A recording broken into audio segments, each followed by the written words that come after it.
আজ করব ঝুরি ভাজা। এই যে ঝুরি ভাজায় নিয়ে নিয়েছি নুন, জিরে গুঁড়ো, হলুদ গুঁড়ো, লঙ্কা গুঁড়ো। আর যেই পরিমাণে তোমরা ঝুরি ভাজাটাকে তৈরি করবে সেই পরিমাণে বেসন নেবে। আমি 200 গ্রাম বেসন নিয়েছি।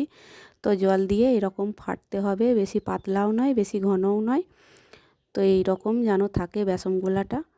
তো একটা বোতল জোগাড় করতে হবে। বোতলে এবার ভরবো চামচের সাহায্যেই।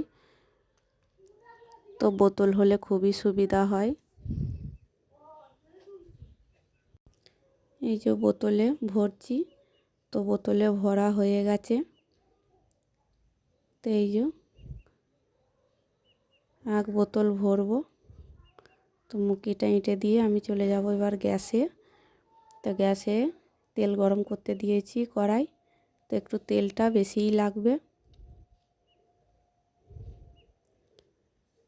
এই বেসনের গোলাটা এবার ছাড়তে হবে। তো আর একবার ট্রাই করেছিলাম, খুব ভালো লাগছিল খেতে। তো এটা হচ্ছে সকালের জল খাবার, মুড়ি দিয়ে এমনি চা দিয়েও খুব ভালো লাগে। তো তোমরা বাড়িতে এরকম তৈরি করবে, খুব ভালো লাগবে। দোকানে তো অনেক রকম কেমিক্যাল দিয়ে তৈরি হয়, তোমরা এরকম ঘরে তৈরি করবে, খুব ভালো লাগবে। তো এই যে ঝুরি ভাজাটা এইরকম করে ছেঁকে লাল লাল করে তুলতে হবে।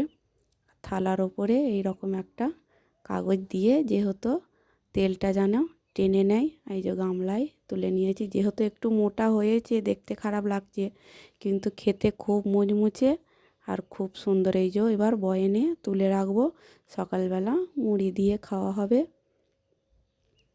তো তোমরা এরকম ট্রাই করবে, খুব ভালো লাগবে আশা করি। তো এই যে ভরে রেখে দেবো, যেহেতু গরম গরম ভরে রাখবো।